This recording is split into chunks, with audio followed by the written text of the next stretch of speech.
he describes his own early years as tragic and aristocratic poverty. So like that is a very specific type of poverty, right? Like this idea that you are poor among the non-poor.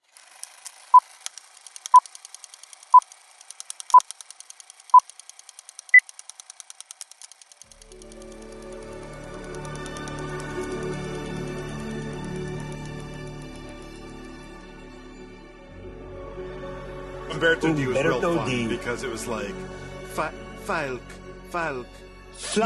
Piccolo, Flake, Piccolo, Cane, and and then it would be like, Tide Pods are amazing to get those stains out, and I was like, this is so it was so like jarring a couple times, and it's black and white, and it exactly. visually and looks a little dated, so it's a little like more stark. There's sometimes when I'm watching something that is, like Peacemaker, and it cuts to an ad, and I'm like, and it takes me a second to realize it's cutting to an ad. This wasn't that. So I would like us to put out all of these episodes.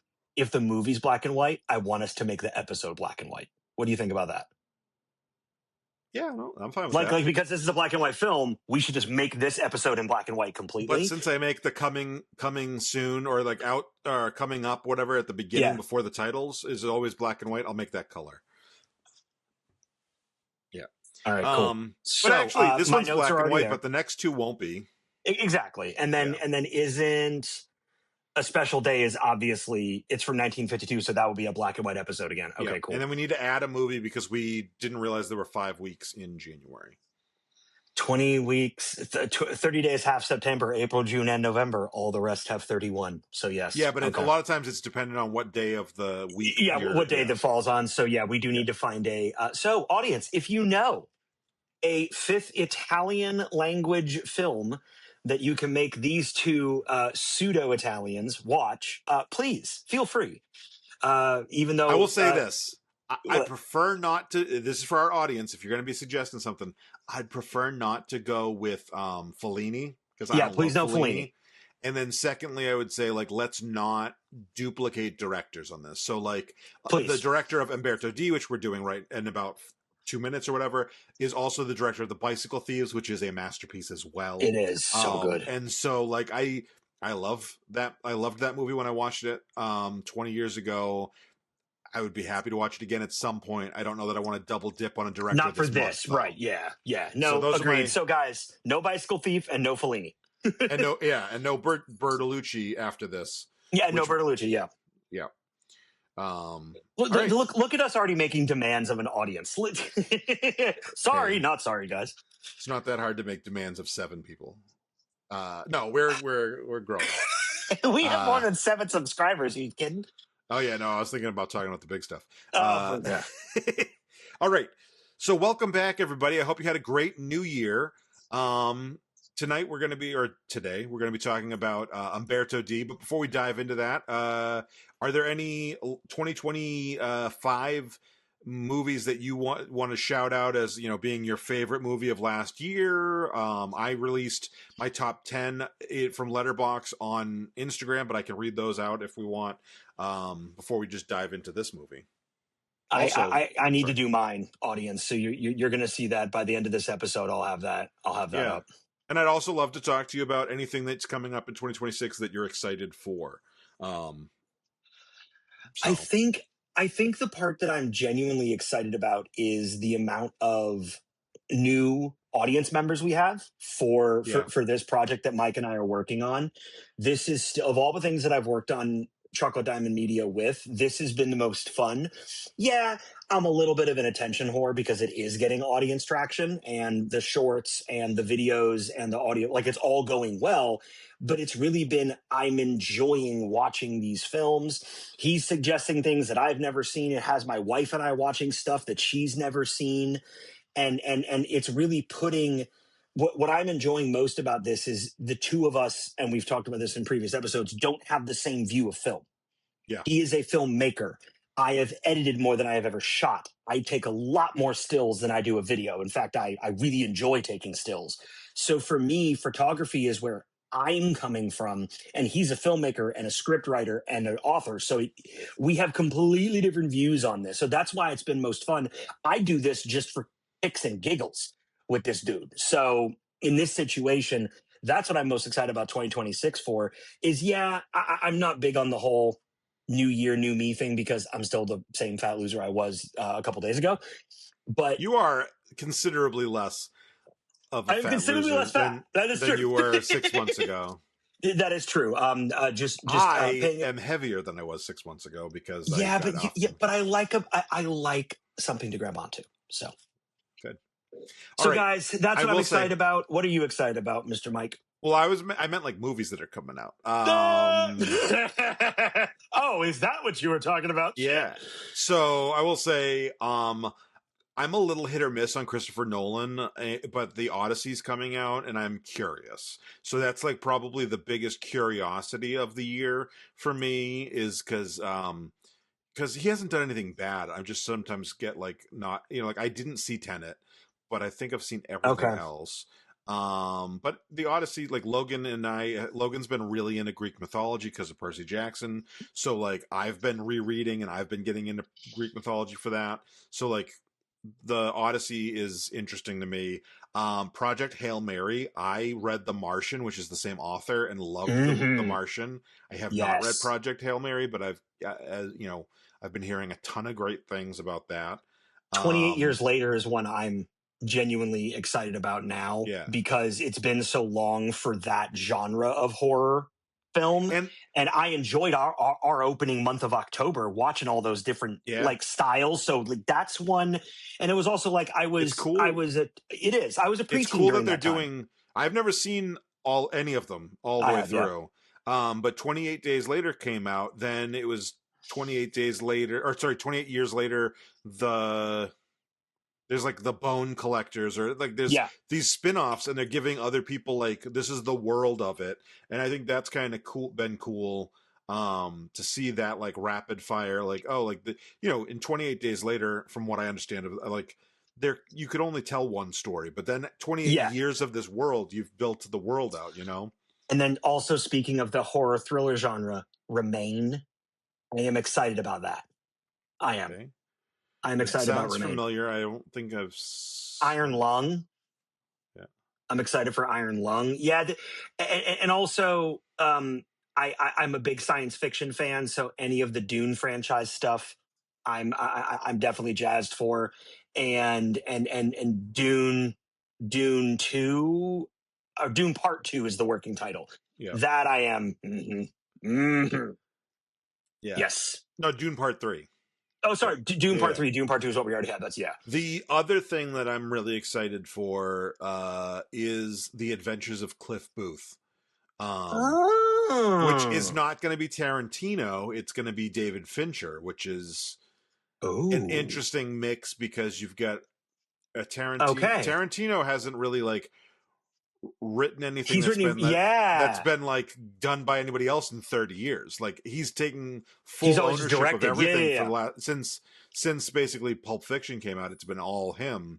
And so this idea, now I think that he didn't write the story, the script for it, but he obviously created the character and the backstory and so like I think and I also think that putting go ahead. Fincher's amazing. Fincher's going to be... He is. And I was about to mention Finch getting a chance to do a Brad Pitt film is something that I'm definitely interested in, because Brad Pitt doing more of these like Fear and Loathing in Las Vegas kind of characters, or more of these seedy characters, or more of these period kind of characters, like that stuff that I'm excited about, because I've always seen Brad Pitt as that guy that can do totally goof sauce characters like Burn After Reading. Yeah.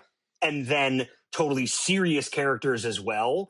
Yep. And then even like your John Wick, Bullet Train. That's what he did, was Bullet Train. Yeah. Even seeing something like that is like this crazy action film kind of thing. And that is interesting to me, that we get to see him have a broader scope of his roles. Yeah. And like 2 out of the 3 Fincher Brad Pitt collabs have been excellent. This is true. I don't love Curious Case of Benjamin Button, but Seven and Fight Club are iconic. Yeah. Yeah. And so, like, to see that team going into a Tarantino character is crazy. Like, that's good call. Yeah. All right. And should we dive into this week's movie?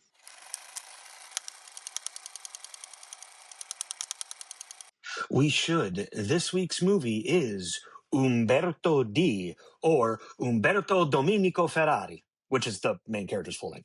Yeah. All right. Oh, for pre-production on Umberto D, I really, it was like neorealism pushed to almost a mundane extreme. This film, I'll talk about it more in editing as well. It is so stiff feeling. And foreign films, plus it being in the 50s, acting was pretty stiff at that time. And there was even times where the balance of like dignity of the main character and the bureaucracy of what was going on at the time really don't make it like poverty porn. It makes it just a good looking at those two sides of the same thing. Whereas there are films that do poverty in almost an entertaining way, and it feels a little grifty and gross to me. But I mean, I know it exists. I had that same thought, not in the exact same way, but like that this was an interesting take on poverty. But real quick, let's dive especially into poverty in the 50s. It was different, right? Well, and in Europe. I was going to say that's one thing is that this is what 5 to 6 years after what year did this movie come out? 1952. 52. Okay, so 7 years after the end of World War II. Correct. And they speak about the war in this movie, which is common for 50s films to talk about the war. Right. And I don't know. So this is one. Okay, real quick summary of the movie for the audience. Umberto is a man who is a retiree. Basically, their version of Social Security is not covering him living at a very, very meager level. It's not covering that, and so it's his struggle to try to keep his place to live, to keep his dog healthy and safe, and this girl that works at the place he lives, trying to have his friendship with her, and throughout that he just constantly is like kind of beaten down. Yeah.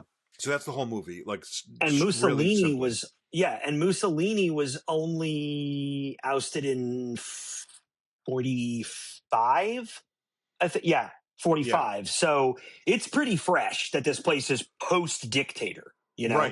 Right. And so one thing that I was curious about when we were watching it is, I don't know, like if this was American, I would be like, and it was the 30s, for example, I'd be like, oh, that's the Great Depression. Yeah. This is, this translates to a very specific and, thing that I don't need to know the details, but I understand the concept. Yeah. I don't know. I mean, there is the opening shots are of pensioners, their version of their word for retirees, protesting. They're protesting the not. I think it was not raising their pensions, right, or lessening them, but in some way it was screwing with their pension. So and they're being chased around by the military police. Yeah. So I don't know the history of this in Italy. I don't know the attitude the general public had towards it, because the closest equivalent for us, right, is Social Security. Yeah. And when it comes to Social Security, it has been something that has been talked about politically in a pretty wide discourse for 30 years. Like, they're going to run out of Social Security. They're going to do, is Social Security going to get pushed the age up? Like, all these things that America has had to deal with. I don't know how that has been in Italy. I don't know how that was in Italy 70 years ago. Yeah, we picked such a fantastic time to be watching this. Yeah. With our current administration and the way it handles its elderly or its retirees or its veterans. Yeah. We picked a fantastic, watching people 10 years post-fascism is, or less than 10 years post-fascism. It was kind of interesting. Seriously, it was interesting. I loved, because I didn't know anything about this film going into it. I'd heard about it from film class. And then when I watched it, I was like, oh, wow, we really picked a good first one. So the other piece, the other piece is Sica and Zavattini in post-war Italy with an elderly pensioner who's just trying to survive with his dog. Like, that is my entire scope of this film. But it really just feels like we're telling the story of sad old man. And we are telling the story of sad old lonely man. I believe that for pre-production, keep in mind, the hero is Flake. Yeah. Flake is the genuine hero of this film. And Maria is great too. Like, I like those. Not only is she kind of attractive. Oh my, that curly dark hair, the very fair face, and those eyebrows. I'm like, oh shit, it's my wife. Like, I'm not joking. It's curly dark hair and eyebrows. I was like, ugh. She looked like a girl that I worked with she and I were both the same age, when we were like 20, 21, and I had a big crush on her, and I was like, oh, she looks like her. But yeah, no, but those three characters are like immensely likable. Yes, and I mean the dog in that too, Flake the dog. It is. I really liked this movie, and at the beginning I was like, okay, I'm not sure. At the first 5 minutes I was like, all right, this is going to be. It has that stuffy 50s. Yeah, it has that stuffy cardboard acting.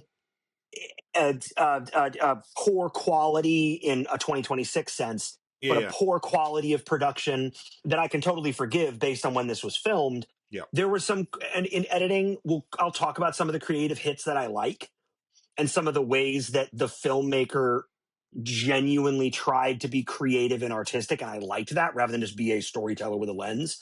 Yeah, but for pre-production, it's just if you need plot twists, just this is not the episode for you.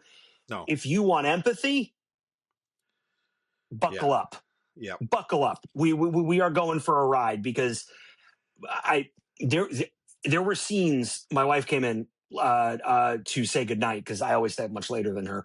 And I was showing her some of the scenes with Flake and Umberto, and she's like, no, I don't want, because she thought something was going to happen. She thought something bad was going to happen. I'm like, no, it's not like that. Please just stay. It's so endearing. It's a sweet grandpa and his dog. Don't go away. Just watch this scene. So, like, I was feeling genuine empathy for these characters. You're right. All three of them are so likable. And admittedly, the one that's not likable, the landlady, played by Lena Gennari. Lena Gennari is the only kind of shitty character, really. Yeah. Okay, so one thing I want to say real quick, because she's kind of shitty. But she is demanding 15,000 lira for the rent. Now, I was a little confused, because a couple times it felt like it was how, like, she kept saying by the 30th, but there was something else where I thought he said she was raising it per day or something, and I didn't understand. But so I kind of caught on to that, almost like she wasn't raising it per day; she was taking all or nothing. Yeah. So every time Umberto tried to pay her a portion, that I understood. But at the very beginning, before we even go back to the house, when they're at like the soup kitchen or whatever, there was some of the conversation was going too fast for me, but I got the gist. But the 15,000 lira I thought was funny, because he's walking around with this like wad of cash. And it's funny. My mom went to Italy with some aunts in 1997 or 1998. Were they in like a big city, or were they in a rural area? They were going to go see a bunch. They were going to go see my family in the like rural area, and then we're going to go to Rome and all the other stuff. But I remember going to, this is pre-Euros, so it was lira times. So it was the lira, yeah. And my mom going to the bank, Bay Bank or whatever it was. Now it's Bank of America, but like it was some Massachusetts bank. We went there on our way to drop them off at the airport so she could get cash exchanged, so she could have some lira. And she went, let's say she did $2,000 for spending money for 2 weeks or whatever it was. Yeah. It was like 1 million lira. And lira wasn't worth a whole lot at this time. No. And I remember her coming out of the bank and all of us laughing, because she's like, I'm a millionaire. Like, were they the really big paper bills like he had? Did you see how big some of those paper bills were? They weren't like the rectangle. They were like A4 sheets of paper cut in half. Like they're big. Yeah, they're up big. until And that was crazy looking to see paper money that's like that. Well, European money always does look fancy in comparison. I was going to say, up until the EU and the euro, I think that America was the only country that had all denominations being the same size. Yeah, the physical same size. So I think their 1,000 lira bill, or maybe their 5,000 lira bill, was big. Yeah, big. But yeah, that part was funny when he's just like pulling out wads of cash, and I'm like, if that was dollars, you'd be set, buddy. Like, well, I know, and what's crazy to me, and I think this is living in a city, living in a big dangerous city, living in a big not so dangerous city. I would have never been comfortable getting out that wad in front of people. Like, I would be so protective. That wad is useless, essentially, which is because not useless, but let's be serious. Someone your dad's age or my mom's age, if they got out that wad of cash from their jacket and just started like fumbling with it and having this stack that's 2,000, this stack that's 5,000, this stack that's this much, just to like fumble it almost like they're fumbling bottle caps. Yeah. It felt, I had this looming feeling that someone was going to rob him. It never happened, thank God, but I had this like looming feeling someone's going to just bump into him and take all his money, and that's going to be the big like fall off point in this film, and it never was, thank God, because I would have probably fucking hurt in the inside or cried. Yeah. But yeah, that never went down. So it is funny that she did the currency exchange, because I remember going to the UK and my family did the same currency exchange, and it was like thousands of pounds. And I'm looking at this and I'm like, wait, you don't get any of this in coins? They're like, no, it was all too much. The currency exchange was all so favorable to the dollar that everything was in bills. Nothing was in coins. Yep. And then the euro even, I wouldn't say evened it out, because it did fix it in a lot of ways where, what is it, like it was like when I went to Europe last time, I think it was like $70 was 100 euros or vice versa. It's way close. Yeah, it's way closer than it was then. Then here's $2,000 or 1 million lira.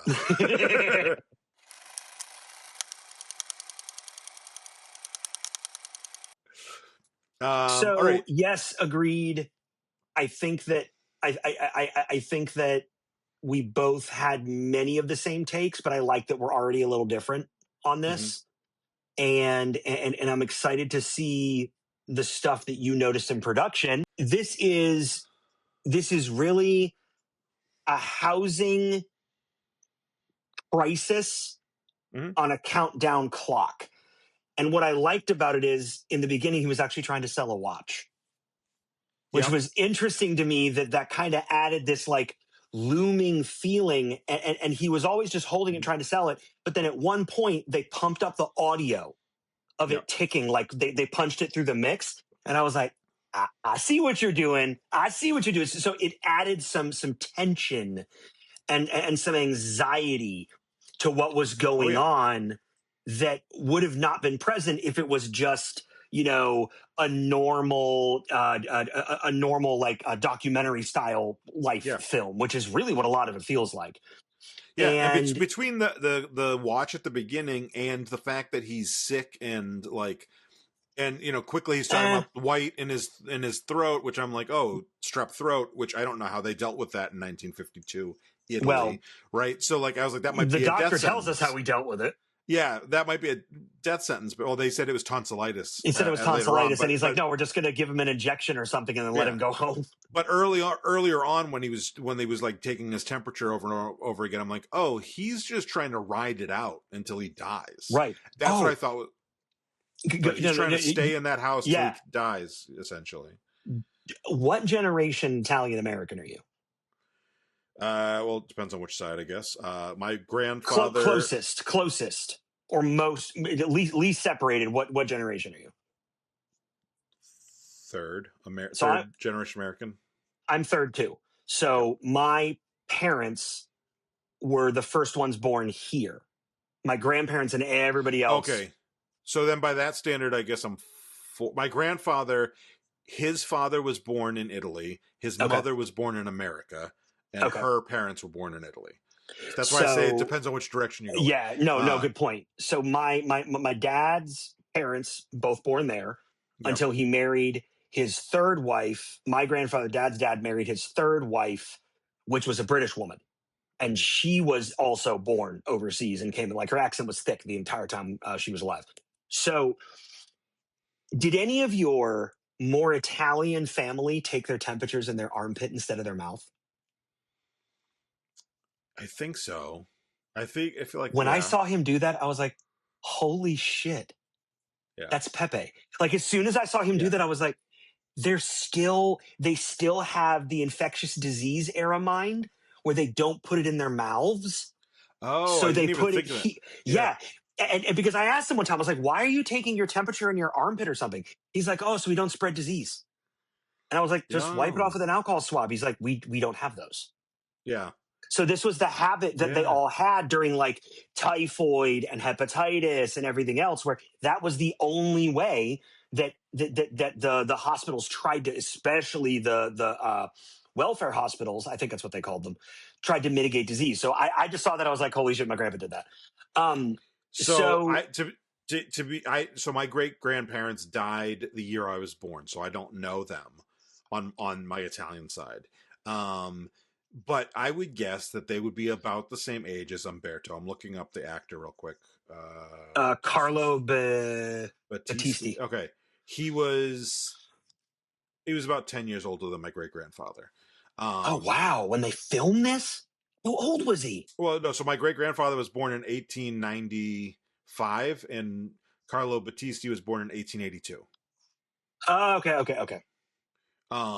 So, yeah. So, like, that's why I say, so when I was thinking about that, when you just said the thing about the armpits, which I never connected that, but that makes sense. They're also, like, you know, he would be 30s when, you know, Carlo Battisti and Umberto, roughly, would have been in their mid to late 30s when the Spanish flu hits in the 1920 or so. My great-grandfather would have been 25 or so when that hits. And so, like, they, you know, so they are in that age where, like, the Spanish flu was probably a worse impact than COVID even, right? Like in a lot of ways, because it, you know, we didn't have a lot of the things we have now, obviously. And so Spanish flu versus COVID-19, the 1918 influenza affected less than half of the countries, and the most vulnerable groups were healthy adults between the ages of 25 and 40. Yeah. In comparison, COVID-19, most vulnerable 65 and older. So yeah, the age of modern medicine hugely improved survival rate. Mm-hmm. And the ability for us to crush down infection rate because we have this is Spanish flu is probably way worse. Yeah. Way worse. But yeah, so that makes sense that, you know, these are characters. And I also thought that was interesting when they talked about the war. You know, he would have been too old to have fought in World War II. Correct. He would not. Well, he also was already working for the country. He was already working for the Ministry of Magic. It was public. Shut up. It was something public works. You smart ass. Yeah. Matthew's not here. Why are you doing that to me? Because I get to be the funny one when Matthew's not here. Oh, is that your role here? Got it. Hold on. Now I really have to find his job, you smartass. So Umberto D, he was a retired civil servant who worked for 30 years, Ministry of Public Works. Okay, I knew it was Ministry of something, yeah. But, you know, so we're not talking about somebody who I didn't even I now that you say that, I remember that, but I did not remember that they mentioned his job at all. It was only mentioned one time. Right. So he only mentioned it one time when he was yelling at his landlady after she had sold his house out from under him. Yep. He was yelling at her when those other wealthy people were around her and her fiance, saying, how could you treat a civil servant? I worked for 30 years as that's the only time I remember being mentioned directly. So I do like that the character wasn't resting on his laurels and Right. expecting handouts. In fact, when we get to I think this fits production. Okay. He is Umberto Domenico Ferrari is so proud and at the same time embarrassed that he is in his situation that he can't beg. Right. He stands by that building. Yep. And you see him, and you see him like miming, putting his hand out like this, like almost practicing when there's no one going by him. And then as soon as the opportunity to actually get some money presented itself, he turned his hand. Yeah. And the person walked by. So I appreciate that this film, as a lot of 1950s films, could have easily made the audience feel bad for someone who was so illustrious. He was a civil servant. So think about like the lady who works at the public works of the town hall, or the dude, not the dude who was the fire chief, but like the guy who was the main librarian. Like that's the kind of person we're talking about. So he's so prideful, but in an endearing way prideful, that he has Flake, his dog, beg for him. Yeah. So he hides when he couldn't do it and has Flake hold his hat. Yeah. You know, in his mouth like this. Super and like duper cute. Is that why you wore the hat? Oh, so fucking cute. Yes. So, and actually funny, these hats were given to me by my Italian grandfather, and they are Borsellino Doria from Italy. So yes. I like he had Flake beg for him because he's almost scared to. It's weird to try to say he's prideful, but not in a boastful way. Yeah. It is pride that we only see in the baby boomer generation. I think, where they're so prideful they won't ask, but are being forced to, kind of thing. Yeah, it's the lie. It's the capitalist lie of like there's always something a shameful. There's something shameful about. It's shameful to ask for handouts. No, I like that. It is the prideful thing, shameful to ask for handouts. But at the same time, the reason that you even exist as a pensioner is because your regime has set up some kind of safety net for its civil servants, its military, its veterans. But then at the same time, because it is capitalist, this time in Italy, the landlords aren't bound to the same requirements, right? Which is why she's raising his rent. So the film's kind of horror loop, protest to hospital room, to shelter adjacent, to then running away. Yeah. There's this constant loop, which really until the final scene does not resolve. Right. I agree. But one thing I wanted to get to before we fully dive into that you were, going back a minute. Umberto is ashamed of the situation, and he is the pride. That's my better word. He's prideful but shameful. Yeah. His pride is so big he can't break it. So he has that going on, and the landlord is scornful about it, right? Yeah. But the movie, the writing, the way that the movie is presented, we are not seeing his poverty as a moral affliction, nor is it a moral strength. It is just life. It's just life. Whereas I think that I enjoyed that. And I kind of thought that that's one of the big benefits of keeping it 95% present. And like there are throwaway lines to the past, but they're not, because I think that we have a tendency to pathologize everything, right? And so like if you're homeless or you're poor, it's because you did something wrong, and it would have been That's easy. the American in us. Yeah, it would have been easy. And I don't think it's just American. I would have guessed that like a lot of other cultures would do the same thing. It's the capitalist. Yeah. Yes. It's the capitalist country kind of ethos that if you have a hard time when you're older, it's because you did something wrong when you were younger. It can't have anything to do with the thing you paid into forever failed you, or your government or your employer chose profit margin or bonuses over your livelihood after you've given your life to them, kind of thing. Yeah. Right. And so like there was none of the, like, we didn't see that, he was a drug. I mean, this is maybe 2025 talking, but he was a drug, or sorry, 2026 talking, because it is now 2026, day 3. He we're not seeing him be, as, He was depicted from as a a poor drug addict, family. He drug, yeah. or a gambler, or somebody who like did something morally failing, which Nope. which it sucks, because it's hard to depict those things in a way that's not a moral failing. Like, and while there is like a necessity to show that, right? But like also, like, this was Okay. just he's poor, and it's not because he did anything wrong. It's not, he didn't do it. We're not seeing that he did anything like so amazing and he's getting like completely fucked, Yeah. like He's not he's a good, famous, right. There's or no known in fall. his community kind of thing. We don't know what his fall from, like from his prior life was. Yeah. We don't see any of that. So we just see poverty. So we're not seeing it in comparison. We're not seeing it as a moral thing. We're just seeing it as is. And I think that True. is really strong. And we get to see, we don't hear, he's too old to have fought in World War II. He's probably not too old to have fought in World War I. So we don't know if he's a veteran or not. Would he have been put into service if he already worked for the government?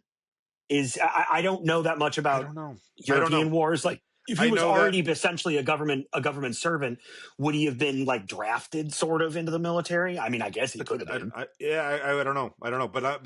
But like there that would be another way of saying like, oh, this is how we treat our veterans. That's not necessarily a moral failing on his character, but that would be a depiction of the government as a problem. There was none of that. It was so much just, this is the situation and this is what it is, and in a way that like you don't see much. You don't see it, something that's devoid of context otherwise. And now part of that could be that I don't know the history of the 50s in Italy and what the social political situation was. That's very possible. But there wasn't much other than that opening protest scene and a couple of like here or there comments about like, I was a government worker. There's not much there. It's all in the moment. It's all, present. It's all present. And I mentioned that earlier, that it isn't just poverty porn about how bad and hard up he is. Yeah, exactly. And the emotional connection to the character is because of how he interacts with the world around him and the people and the animals around him, and less about how we're supposed to feel bad. It's almost like it's not the cheap empathy that a writer or a director can easily pull at heartstrings in your name your favorite Hallmark made-for-TV movie, where you feel bad for the single mom who got cheated on and her husband like kicked her out of the house. I am not saying that It Takes Two to Tango, although it does. Umberto, we don't even hear about his wife. We don't even hear about a partner. We don't even hear about a family. Nothing. It is about Umberto's specific situation and how, like Mike just said, it is what it is. This is post-capitalist. This is post-fascist, post-World War II capitalist Italy. It just is. Yeah. Because if you look at those pensioners, they all are wearing proper hats, proper jackets. They're not in threadbare clothes. They all have got leather shoes on. None of them are walking around, There's a moment right after the protest. There's 3 of them, Umberto and 2 other guys, and Umberto goes, if they had raised it, I could pay off my debts. And one of the other guys goes, I have no debts. They have debt. Yeah. And the other guy goes, yeah, I don't have it. Like, I just wanted, so it's not that he's in the same, it's not that everyone's in the same situation. They're not. But they don't say, there is no moral thing mixed with that. They're not saying like, well, Umberto did something wrong where these other guys didn't, because we don't have any context. We don't, and it's not necessary. The context doesn't improve or change the narrative at all. We could find out that all of Umberto's family passed away from famine or illness, and I probably wouldn't have felt any different about his situation, because it's like him and the way he interacted with the other characters. It presents this time in Italy as an institution carousel that just keeps going around and keeps changing, but it hadn't changed for the people. It wasn't Vox Populi yet, right? So every kind of stop that happened, whether it's a stop in the narrative where it's just 2 actors talking or two characters interacting, we can process you, but we won't see you. Was often something that played for me. I was able to engage, but I can't do anything for the character. So it was very much that drawing in that I was feeling like I can't put Umberto in a place that doesn't have ants that have to be swatted away with burning paper. Something my Italian granny also I remember doing. Ants in your eyes? Like, what are we doing? So my eyes are dry. I was just thinking that because of the movie. Just to let the audience know, if you see my eyes look bloodshot and look itchy, I have been living in a house with 5 industrial dehumidifiers going for a week because we came home from a weekend in Massachusetts before Christmas and our house was flooded and steamed. And so we will be getting out of here. This room is one of the last rooms to get packed. We're moving out so they can, redo everything. But I was like, my eyes are on fire from being so dry from the dehumidifiers. Yeah, it's terrible. I woke up with a super bloody nose the other day because of the dehumidifiers. I can't wait to get back out. So for me, the flake, which is flag in Italian. Oh, I did not know that. Okay. Yes, it's flag. So the dog functions sort of like a moral lie detector. Yeah. So that Umberto cares for his dog, but he also defers to the dog for a read on things. Yeah. And this was especially true when he went to when he just took the train. What's to say I don't have a gun in my briefcase? So he takes the train and has to tell the ticket master that he might be hunting because that's the only way dogs were allowed on a train at that time. And he gets off and he sees an older couple caring for dogs, and he entirely could have left Flake with them, but that one dog and Flake's reaction to that dog barking at him, he knew it was not a safe space, so he didn't leave Flake there. So Umberto is the caretaker for Flake, but at the same time, he was always looking to Flake silently for reads on situations or to alert him of danger, or in the case when he had him beg, to save him from shame. So there was often scenes where they were real sentiment. They didn't land cheap to me because they're treated like life or death because they are. Yeah. So the scenarios where when he faked being sick and getting taken to the hospital, he was more concerned about the nurse making sure that Flake was going to be played with because Umberto couldn't leave and have Flake look at him because he said Flake would just perish inside if he saw his dad get taken away on a stretcher to go to the hospital to be fake sick so he didn't have to pay his rent. And what's interesting is he was really sick though. No, he was really sick. But what was interesting, funny though because of the way they cut it. So the whole time I'm like, oh, he's really sick. Yeah. He's really sick. And I'm like, maybe he's just trying to get into the hospital because it's a place to stay for free. And then it cuts to the doctor being like, this man is healthier than I am. Yeah. And I started laughing and it cuts to somebody else. I'm like, oh, he's not talking about Umberto. I thought, and that was like a fun, that was clearly on purpose to make us all go, it was fun editing. Yeah. And what I enjoyed about making his landlady just such a capitalist bitch is because at no point could she not have accepted the partial payment. Yeah.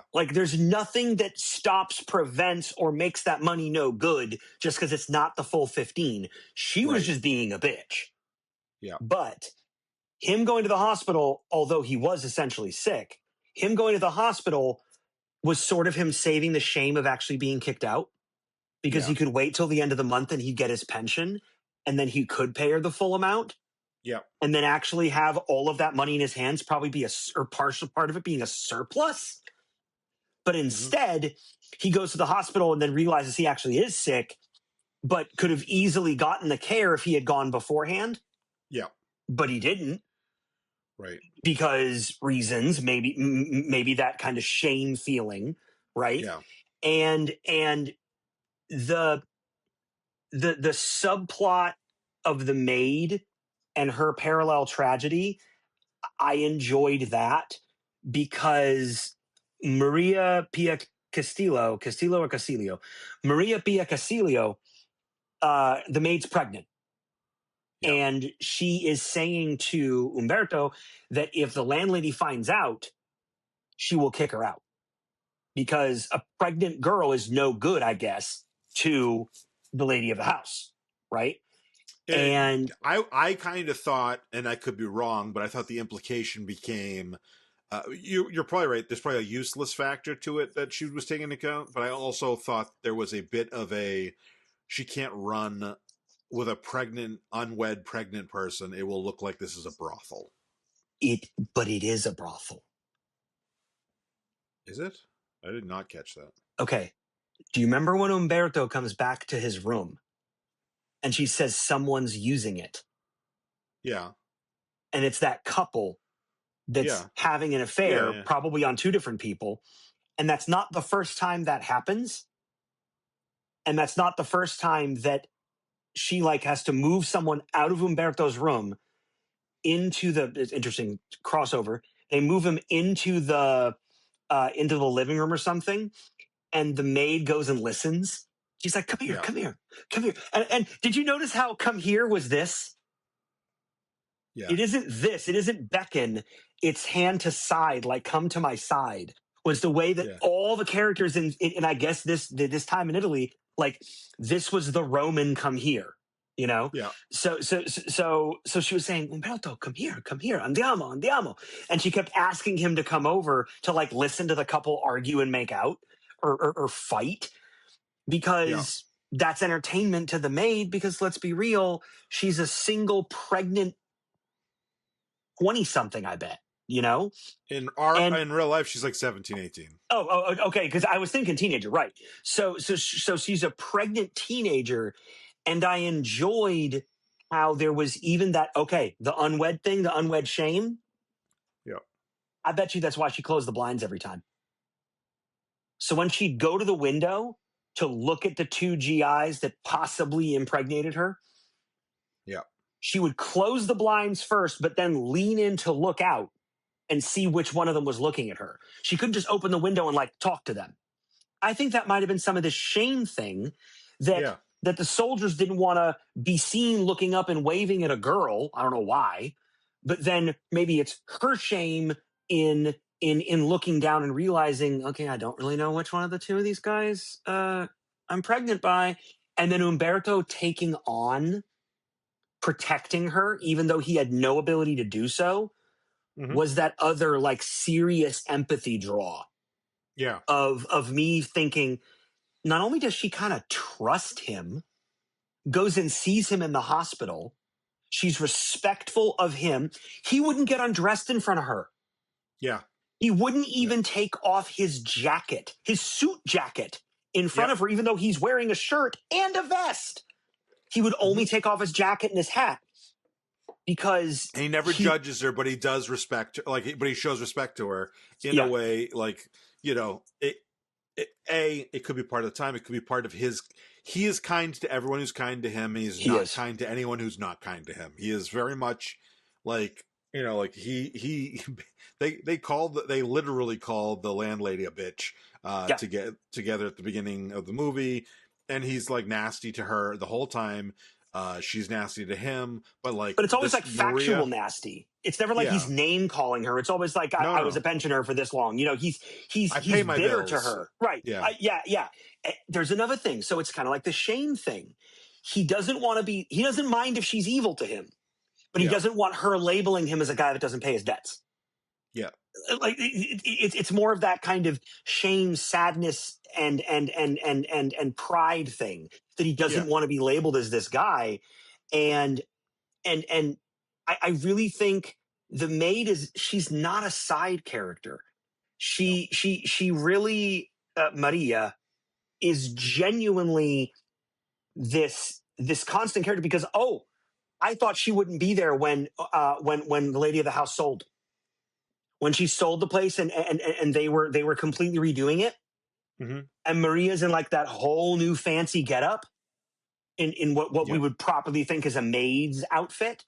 She's wearing that instead of her normal probably house clothes now. Yeah. She's probably got different shoes on. And now she's carrying this big tray of highly polished, at that point, very expensive and desirable silver. Yeah. And she's carrying it around a bag. It looked like there was service for 10 people on that tray. Yeah. Now, the landlady had over people on a regular basis, just entertaining them as like a wealthy woman of the town would do, right? But then we never hear what she does for work. I think she runs a brothel or she runs a house of ill repute where people go to cheat or have affairs.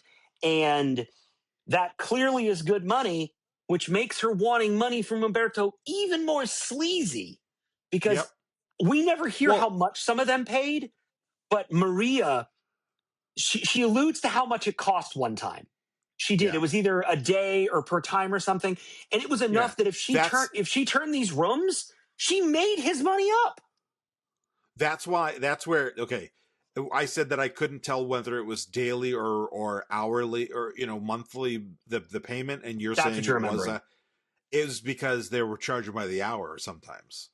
And so it was adding up to $15,000 a month, but she's charging by the hour for people. That's what it was. And I was like, oh, that's weird. And then now that you say like, oh yeah, it is kind of like a brothel or a house of ill repute, It just is. And her treating Maria that way, and the fact that she's still thereafter, I did not expect she would be. I expected that she would be not fancy enough and she'd kick her to the curb just like she wants to kick Umberto out. Mm-hmm. But when Umberto gets back, Maria, now even more pregnant and even still unsure of who the father is still caretaking for Umberto, not asking a damn thing. Yeah. And my favorite line of the whole movie, not because it's great, but because I just thought it was funny as hell, is Maria comes to see him at the hospital and she's doing the gossip thing. And she's like, she's getting married to the owner of the movie theater so she can see the movies for free. Yep. I love and I was like, oh yeah, that tells like all you need to know about that character. It really does. She the landlady is wealthy by convenience and has a lifestyle of convenience. And I will be serious, some of my favorite historical characters, especially from that era, are women who, because I love a badass chick. Badass women are always more interesting than badass dudes because badass women have to badass twice as hard to be even at a semi-good badass dude level, right? So let me look up. You're going to have to edit around my typing here. So one of my favorite characters from that time, also being a super badass woman, was, hold on. She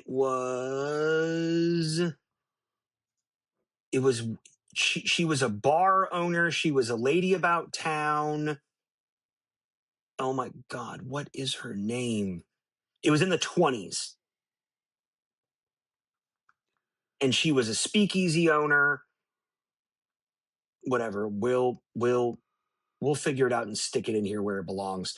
But either way, I like badass women like that, but also women from the 20s through to probably the mid 60s, being a woman about town, being mildly attractive for your age, which the landlady is. She's probably 20 years older than Maria is. Antonia, that's her. That's the character's name, Antonia Baloney. Antonia Baloney is probably Anthony Baloney. Oh, phony Baloney. She's probably 20-something years older than her maid, if not 30 years older. And she doesn't look bad. Like, there were times, because I love the fashion from this era, there were times where I watched her walk away and I was like, oh, she's actually not shaped that bad at all. Like, she has that classy look about her, right?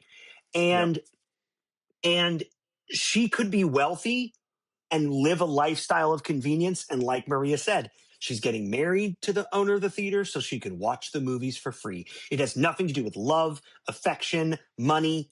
It's worse than money. It's just straight convenience. Because she clearly makes enough selling rooms by the hour to pay for a movie.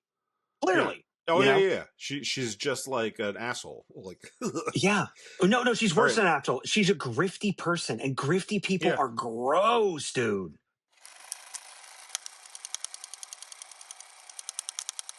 My big two hits for editing, and this is like my standout moments that were like creative, were shooting through the hole they knocked into Umberto's room. Mm-hmm. So putting the lens on the complete other side, because in this era, depth of field is near zero, because the quality of the lenses could not capture detail that far away well. Right. And also black and white film. And they weren't shooting on. They're not shooting on location very often in this time. They're shooting in sets. So, like having a depth of field in a room is difficult. Right? It's difficult. But on top of that, filmmaker, the technology wasn't there either. So I do think it's both things together. You're shooting on a set, but it's also the quality of the optics and the capture wasn't sensitive enough to get depth of field, like 50 feet away detail. No. So shooting through that hole was a daring creative move, because it did break some of that storytelling documentary narrative style. Yeah. It gave this it not fantasy, but it added in editing a little bit of, well, bro, now your world's falling apart. Literally, your world is falling apart. And all of his things not being cast away, all of his belongings and furniture not being moved out or destroyed, the fact that it was all just covered with newspaper kind of showed that Antonia knew she couldn't kick him out. She almost knew she couldn't, because if she could have, she would have kicked his shit to the curb immediately. But she didn't. They just covered it with newspaper or whatever. So that was one of my big standouts. The other, and I think this was even more creative, was Rome is a character in this film. Let me fucking tell you that. Rome is a beautiful character in this film, just like we saw France or Paris being a character in Ratatouille. Rome is expressed in all of its Roman grand glory, right? And Sarah was asleep at one point during this because she wasn't feeling great. And I kept telling her, like, oh, we've been there. And then she was asleep. The Pantheon.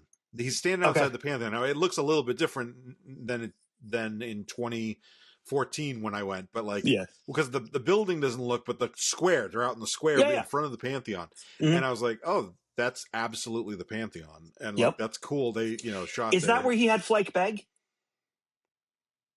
I don't remember. It was towards that when he's standing. Okay. Yeah, it was around that period. So I really like the neo-realism of shooting through that hole, but the other one that just kicked me was, I don't remember the character's name. It was the last person from his past in the third act. Yeah. It was the last person in his past. The one that comes up and sees Flake, that one? Sees Flake. I was wondering what happened to you. Mm-hmm.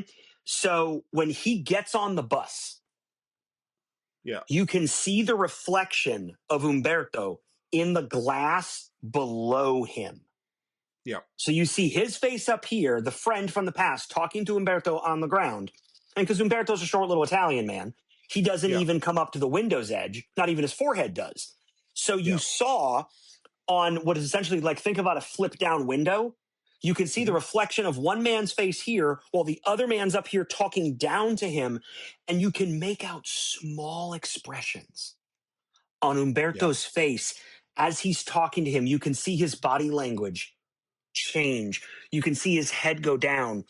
He wasn't even comfortable asking this guy for money, but still mustered up the courage to do it. Yeah. And then it was awkward because they just stood there.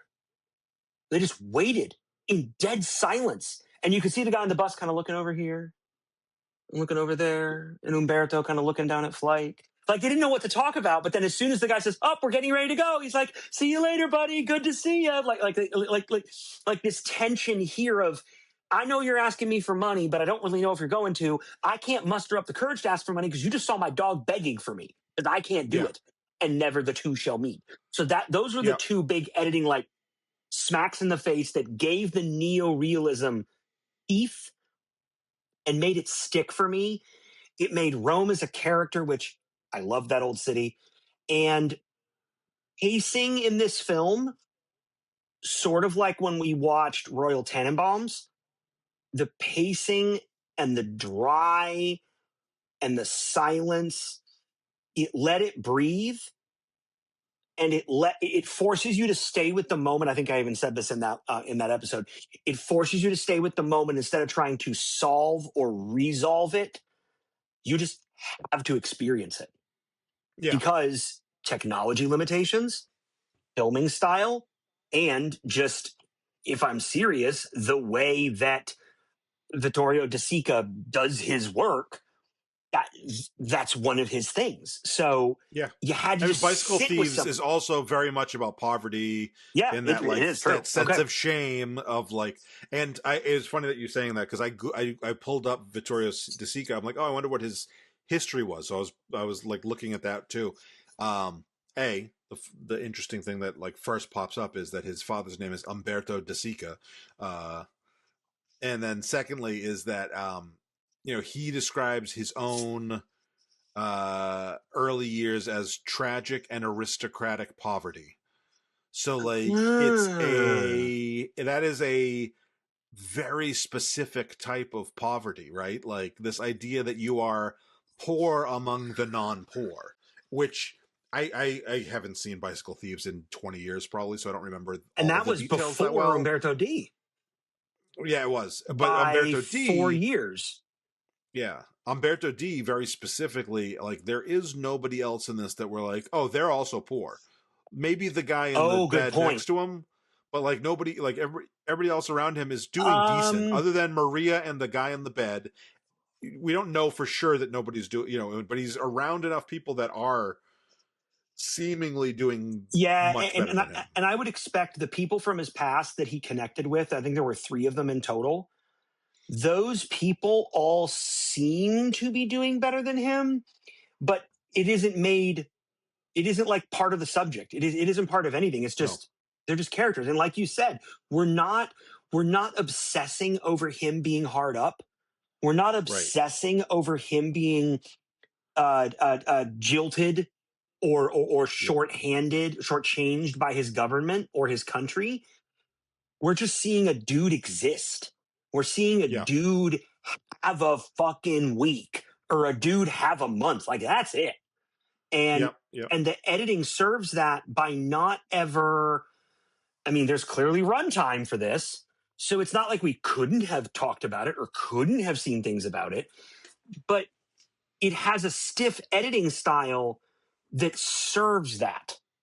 Yeah. It has a stiff editing style that serves the other people are side characters. The main characters in this, I think, are Maria, Umberto, and Flake. I agree. The landlady could just be a mean, it could be a dude. It could just be a bad dude. It didn't have to be a woman, Yep. And actually, Umberto D was in 52. His last directed film was in 74. So he ran a while. His first film was 1940. Yeah, and he was born in 1901. So he went from 39 years old until 73 years old directed. Yeah, which is that's a career, bud. Yeah, and I was aware of Bicycle Thieves being his. I was not aware of he's done. There's a couple others on here that are huge. Marriage Italian Style, right? Yeah, Marriage Italian Style is on here. What is the other one that I saw that was big? Maybe that was it. Yesterday, Today, and Tomorrow. Yep. Was big. Yeah. So like, those are Miracle in Milan. Miracle in Milan's kind of well known. Yes, actually, one of the things that I saw was leading into watching this. I think I was watching the trailer for it, trying to see if like it would be something Sarah and Logan would be interested in watching with me. Yeah. And in the trailer, they're like, first he made the Bicycle Thieves, and this is like the titling said this. It's not. I don't think it was voiceover, but it was like the Bicycle Thieves being like a young artist's like early masterpiece. Then Miracle in Milan elevated him, and Umberto D is his magnum opus. Magnum opus is what. And I was like, oh, okay. I was like, if this movie is that to the Bicycle Thieves, that's exciting. And then that first 5 minutes of the movie, I'm like, this is not going to be as good as Bicycle Thieves. And then you don't feel it's going to be. I agree with that. The way it's and then within within another 5 minutes, within another 5 to 10 minutes, I'm like, oh, this is good. And then by the end, I was like, I have to go back and rewatch Bicycle Thieves, but it was great.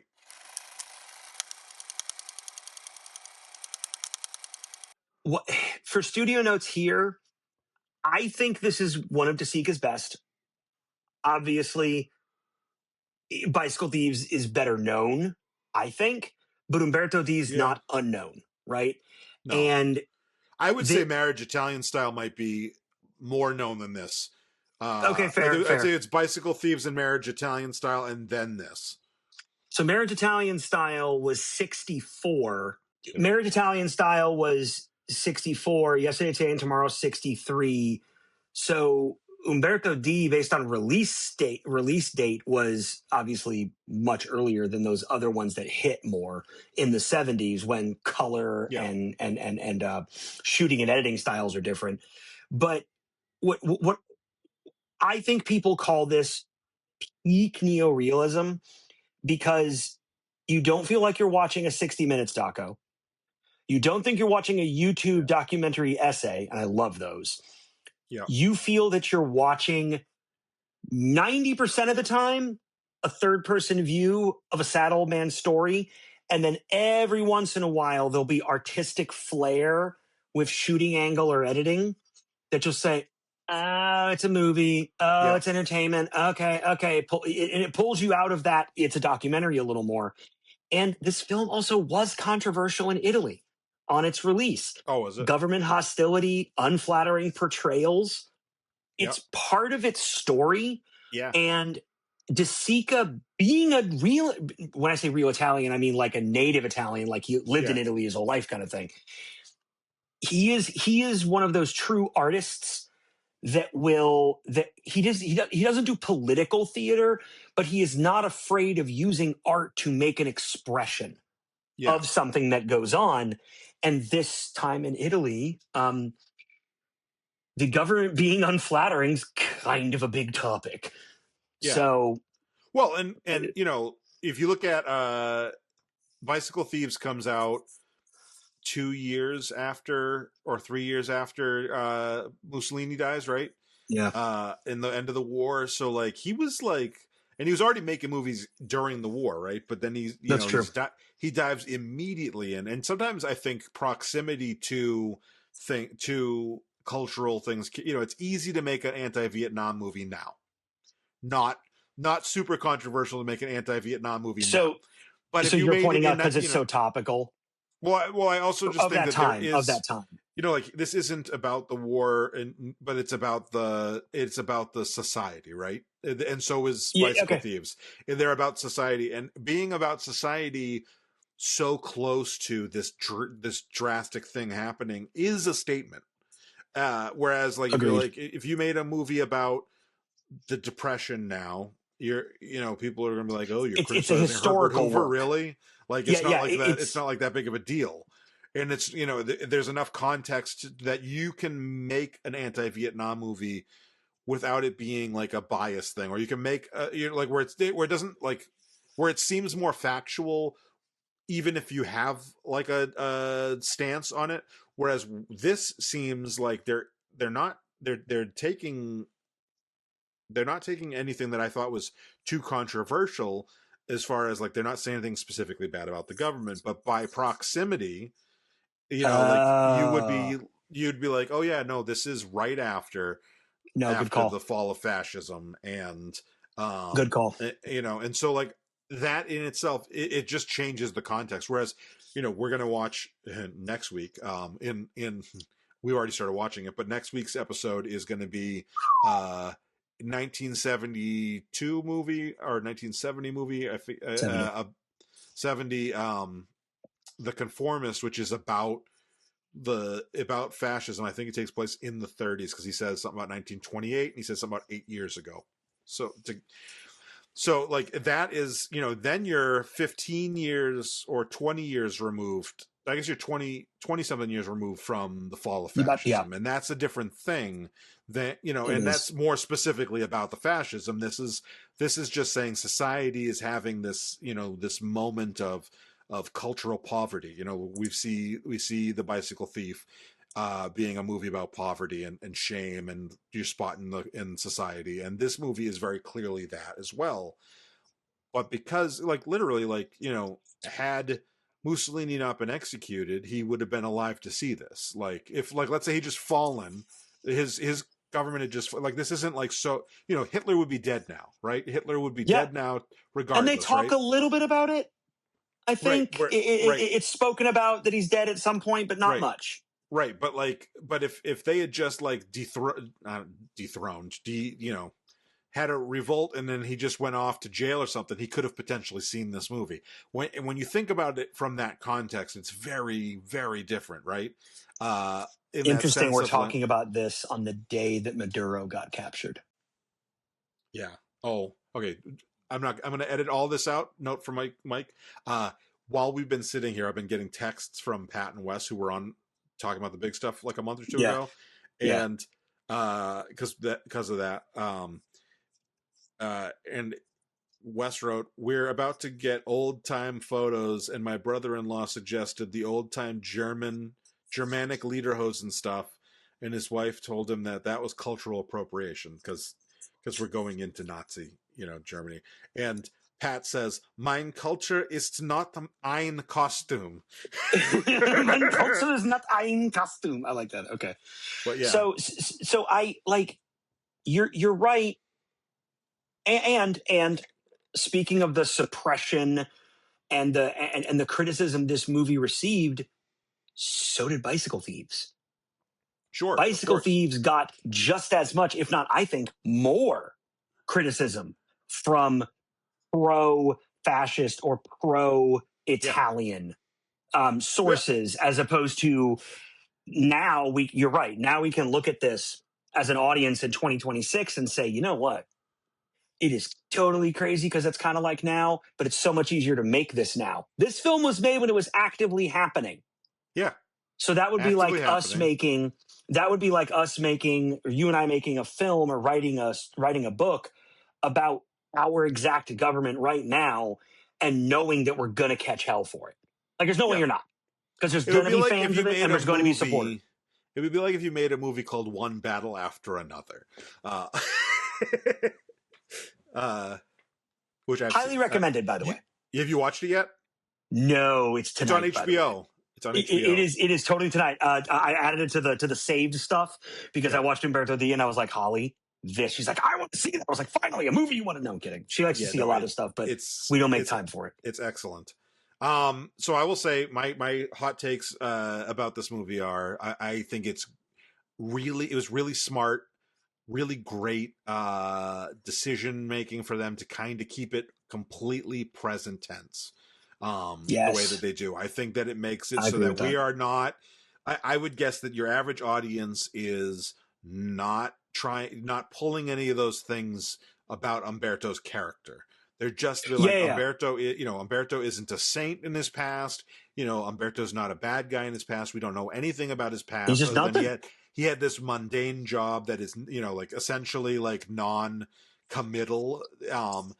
We know Umberto as he is in this movie only. So there is no weight of before, which I think lends a lot to it. I think that we see, like I said before, that sense of like, if you're nice to him, he's nice to you. And we see that, you know, kind of play out. And we also we, again, we don't know. Like, Umberto is dealing with the weight of everything of his life, I'm sure. That doesn't feel like that's devoid in him. It just feels like we don't get the sight into that. And when you're dealing with this movie plays into this, the whole last act of this movie is suicide attempts and suicide thoughts. And he leaves a bunch of money for Maria because he's planning on killing himself. So he just leaves the rest of his money, other than a little bit to help find Flyke a home. And then still doesn't do it. Right. Well, yeah. And he even left Maria clothes. Because he can't, he left her a little bit of money and clothes and stuff so that she'd be taken care of somewhat, because he's affectionate towards her. Mm-hmm. And then he goes and he tells her, like, this is the one you should pick of the two guys, which is also like another nice thing. Then he goes, and there's that moment of like, I'm gonna jump, and then I'm like, I can't do that to Flyke, so I got to figure out something for Flyke. And then we see like Flyke is his gut check. Yeah, it's his constant gut check. Yeah, yeah, and we see him trying to go again to that couple that is like, we take in dogs, and they're like, don't waste our time. If you can't pay, because we'll have to just like end up like killing the dog if we can't afford it, essentially. And he's like, well, we're not doing that. So like he is putting off his own suicide to take care of this dog because he loves the dog so much, because he's so responsible for the dog, until eventually he tries to give it to the little girl, and the mother is like, if it's such a nice dog, why are you giving it away? Like suspicious of it, which that scene is kind of heartbreaking in itself. And then they're right at the train tracks there, and he like just takes Flyke, and he's like, sorry, Flyke, but you getting hit by a train is better than me leaving you with somebody who's going to just abandon you or destroy you. So like, let's just go quick. I thought he was trying to go together. That's what. Yeah, exactly. Yeah, you and I are both going to go. We're going to go. I would imagine getting hit by a train is like, and Flyke freaks out. And Flyke freaks out and saves his life, because Flyke slips out. He steps to grab Flyke, and the train misses him. And Flyke saves him, and then Flyke doesn't trust him for a few minutes, because he's like, you're trying to kill me. And then finally he sees Umberto return to himself. No, Umberto tries to hide. Umberto tries to hide from Flyke so he can't see him. He hides under that bridge. Mm-hmm. And then Flyke kind of walks up, and then is that before the train, or I thought it was after before the train? Yeah, he's trying to get Flyke to just run off. And then after and then Flyke finds him. He's Flyke keeps like kind of curling back, and he's like, no, I'm back. Like, and like you said, to Flyke's knowing the character, being the read on the character, he is not trustworthy of Umberto when Umberto's still in that suicidal shock. Yeah. And then as the shock subsides, Flyke is like, okay, all right, we're good now. Like, and he kind of goes back to him, and they play fetch or whatever, and fade to black. And it is such a good, the final scene is such a great ending. Yeah. There are many times when I see the end of a modern film, and I'm thinking, I mean, that was fun. That was cool. But there are a lot of times when the final scene isn't a capstone kind of feeling. It isn't a triumphant feeling. This felt like genuine triumph. Yes. It did. The ending of this felt like real capstone, real triumph, real resolution in that classic arc that all good films and stories are supposed to have. You have your ultimate sadness, ultimate conflict, ultimate fight, and then the better on the other side, close to the action, not leading up quickly, leading up slowly. And it is why Sica is that good. Seriously, it is why Sica is that good. It is why also, again, I don't think films had that many writing staff, and this is Casare Zavattini. Yeah. And even the writing of this film, he was also on Bicycle Thieves. He was also on Yesterday, Today, and Tomorrow. So he has done a lot, not only Sica work, but he's done a lot of Sica work. Yeah. And it shows that there's bravery in writing to just let this be the capstone and let the two of us talk about it so many years later as still such a good film because it has genuine sticking power. It has genuine narrative purpose now, just as it did then.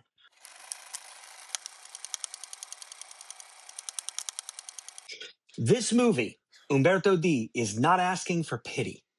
No. It's asking who gets to keep the dignity when the money runs out. Yep.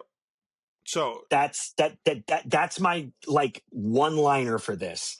Yep. Yeah, I had other ones that I liked. Umberto D is the saddest film about paperwork ever made. I love that one. Umberto D is about dying quietly in public. Yeah, I like that one. Or how society can destroy someone without ever raising its voice. Yeah. But really, Umberto D is a movie about who gets to keep their dignity when the money runs out. It's not about poverty. It's about loneliness plus the systems that support it. Poverty is just the weapon here. All right. And so what do we rank, or do we recommend this movie? Recommend, absolutely. For sure. Yep. And ratings. Ratings, go first because I'm putting mine in now. All right. So for fun and watchability, I would say a 7. It's not a movie that I'm going to be watching a ton, but I would rewatch it for sure. But I won't. It's not like the kind of movie where you're just going to be like, ooh, it's a nice, it's not that. It's and not just because if of I'm the depression. Sad, I want to watch this. I don't want. There's only a couple of movies from that time period where I would watch it for fun anyway. Like it's like that to me. There's a little bit of like those stiff. They're so different. So like but when you take all that into account, it's definitely worth a watch. I would rewatch it, in a few years or whatever. So 7 on fun and watchability. Quality, I'm going to say an 8, and that is ranking on a curve because, like, it's 1952. It's that's like that kind of wooden, stiff acting and direction style, but there's a lot of moments that overcome that for me, which I think is really strong. I think that the story is really well written. I think that like there are some shots in that are in here that overcome that. So I think that like giving it a lower grade on quality is doing a disservice when you take into account where this 1952 is most American films aren't going to be. I mean, I know that this is also the same year or so that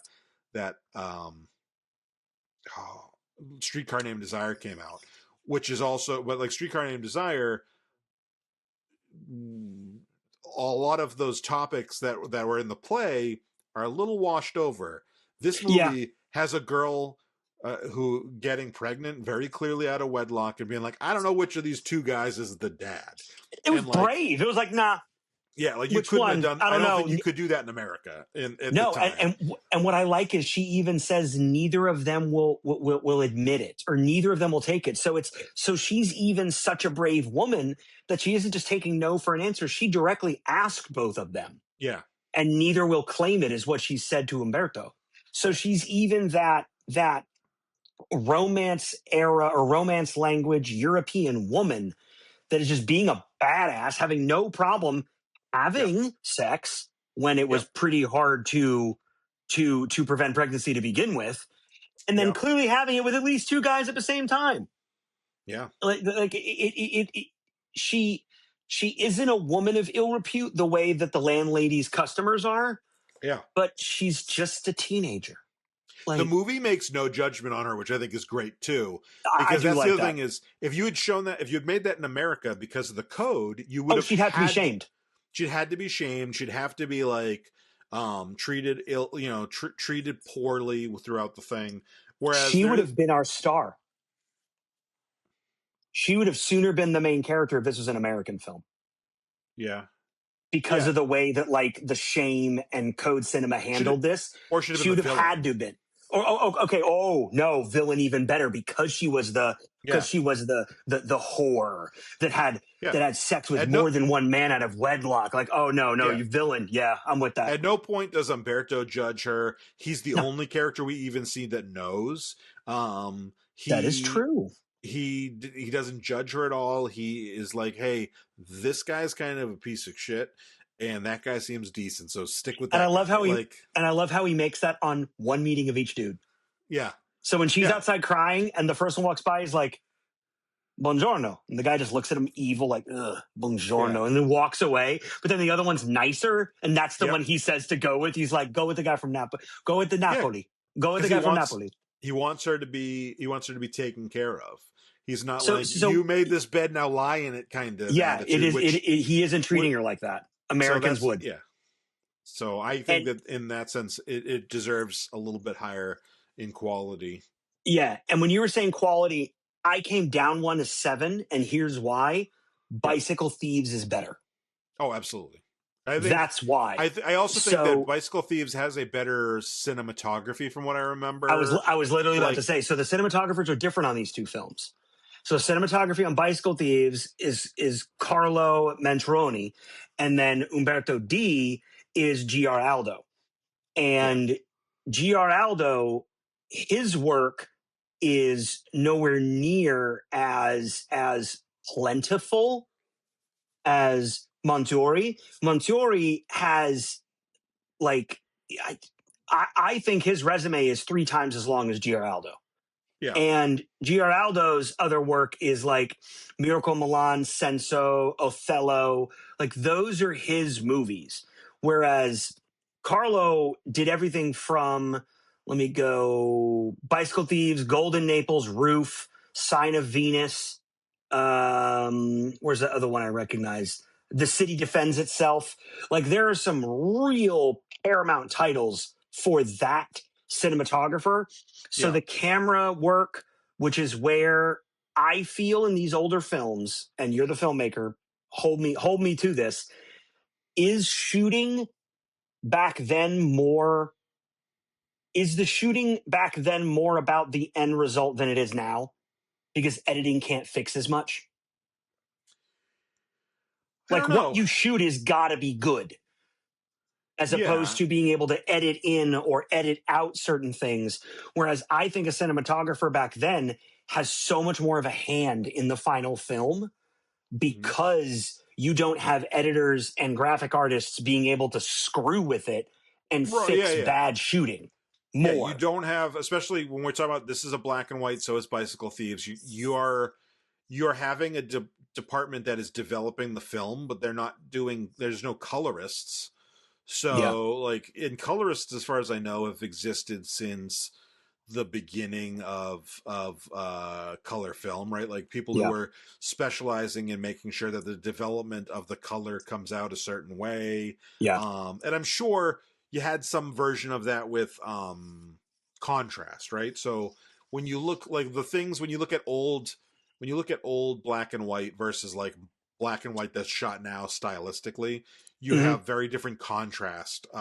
Like, that is way less contrasty back then typically, whereas now when you, like, if you think about like the black and white parts of Sin City from Robert Rodriguez, it's black and white, not grayscale, right? And so you have okay. But, like, so there were probably people that were focusing somewhat on that at some point, that's their job, is like the contrast in the development process. But the colorist is a huge deal. And, and especially as you get into digital, because we shoot on, now if you're shooting on high definition digital, you're shooting in what's called log, which preserves all the colors, the best color stops and stuff, so that you can pull every single thing out. And sometimes that allows you to have, like, oh, you can see the fold in my shirt right here, as opposed to just black. And, like, you know what I mean? Like, so there is a lot there that they weren't dealing with 75 years ago. So I'm going to hold to my 7 for that purpose. Is Bicycle Thieves is better, and that's why I gave this a 7. Also, note, there was only one camera operator on Umberto D, and it kind of shows that in the way that some of them were shot. The biggest standout like flub for me is early on after they run off from the protest, the focus and the clarity of the two guys standing on the right hand side looks so different than just Umberto. Almost like they spent more money on the one camera they shot Umberto with and then less money on the camera lens that they shot the two dudes with, because they're like not shot as well.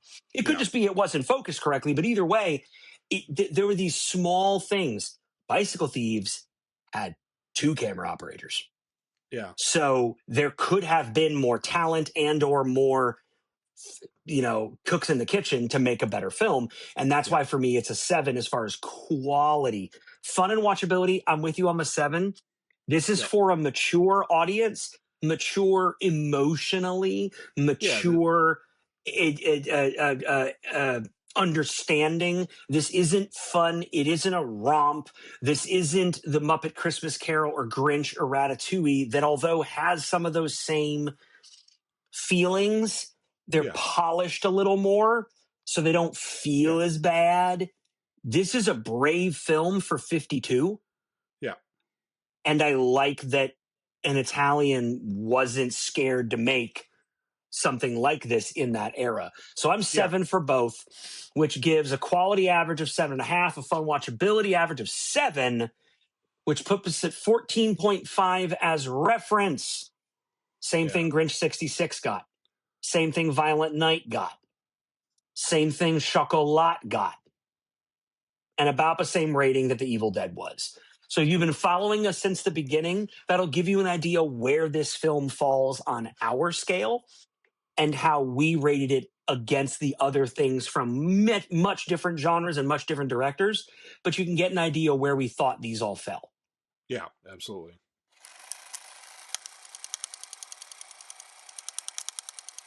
All right, so next week we're going to be watching Bernardo Bertolucci's 1970 movie, The Conformist. The Conformist, which we alluded to a little bit earlier, but it's color and it's also 20-something years later almost.